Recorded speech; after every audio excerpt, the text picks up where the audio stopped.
I remember the first time I tried out for the school baseball team. See, I played football, but we didn't really have to try out for football. And this was the first sport I actually had to try out for to make. And I was super nervous. I'd played my whole life, had been very successful, but for whatever reason, I was really nervous that I wasn't going to make the team. Well, I ended up making the team and I was super excited. Not only did I make the team, but I got the opportunity to start. And this was such an amazing experience. I got to play baseball that really mattered back then with my friends and with different people that I grew up with. And I remember something distinctly though. One time we had a game scheduled on a Wednesday and I was so excited to play this game. And then my mom told me something that I just couldn't believe. She said, "Dylan, you are not playing on a Wednesday game." I was shocked that she would say this. "Mom, I tried so hard to get onto this team. I worked so hard to get here. What do you mean I can't play? What am I even supposed to tell my coach?" Being frustrated and angry at my parents that they would not let me play, I ended up telling my coach I wasn't playing. And of course, he didn't understand. And I remember going to church that night, which is why I wasn't able to play. I went to church that night frustrated and upset because, "Mom, there's church every single week. Why in the world can I not play in this game? There's not games like this often." And I really didn't understand why she wouldn't let me play and why I had to go to church.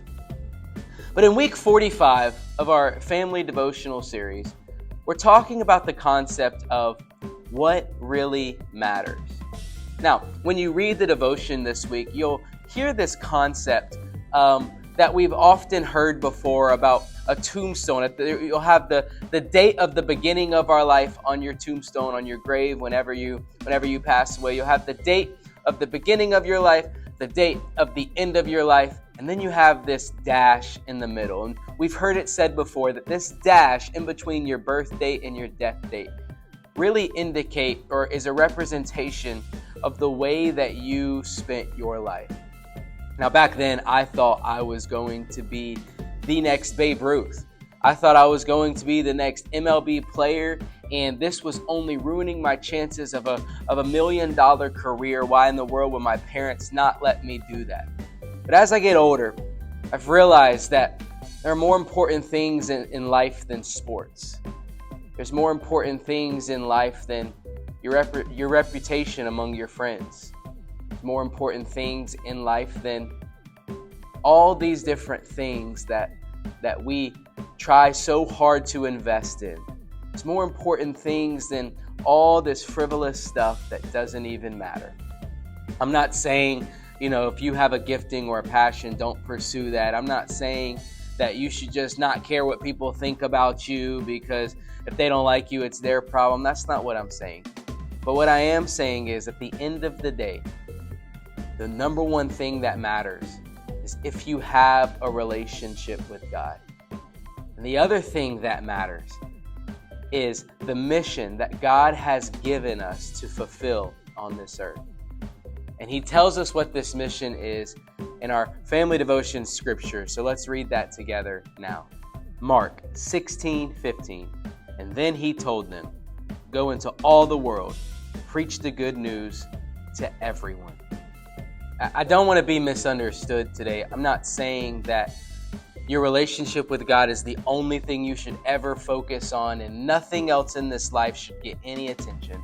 No, this actually wouldn't make sense because God has placed us in various positions. God has called us to be a representation of who he is. So we should be the best that we can be in everything that we do. And we should steward the giftings that he has given us. But here's what I am saying. So often we place these things at a higher importance than our relationship with God. So often we make these things a much higher value than what really matters. But at the end of the day, the dash of your life is going to represent the way you lived your life. But more importantly, at the end of our life, we're going to stand before God. And we're going to be evaluated on the way that we lived our life. It's not an evaluation of whether or not you were perfect. It's not an evaluation of whether or not you never made a mistake or never did anything wrong. How did we live our life? And that's what we're going to see. Did we live our life giving Jesus everything, choosing him above everything else? We know we say this as believers. I choose God above everything else. But really evaluate. Is he the most important thing in your life? But then it goes one step further. We're not supposed to just hold on to this relationship with God for ourselves. But God calls us to take this relationship and offer it to other people and invite them into the same relationship with Jesus that we have, so that they as well can spend eternity in heaven. All of us are going to spend eternity somewhere. And just like that dash is so small on a tombstone, the Bible says that our life is but a vapor in comparison to eternity. It's here and then it's not.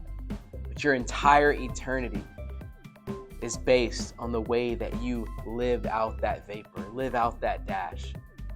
So 2 things that we need to do. We need to, 1, give God absolutely everything. And we need to, 2, go and preach the good news of the gospel of Jesus Christ to the world around us. Let's talk about these things together in our family discussion question.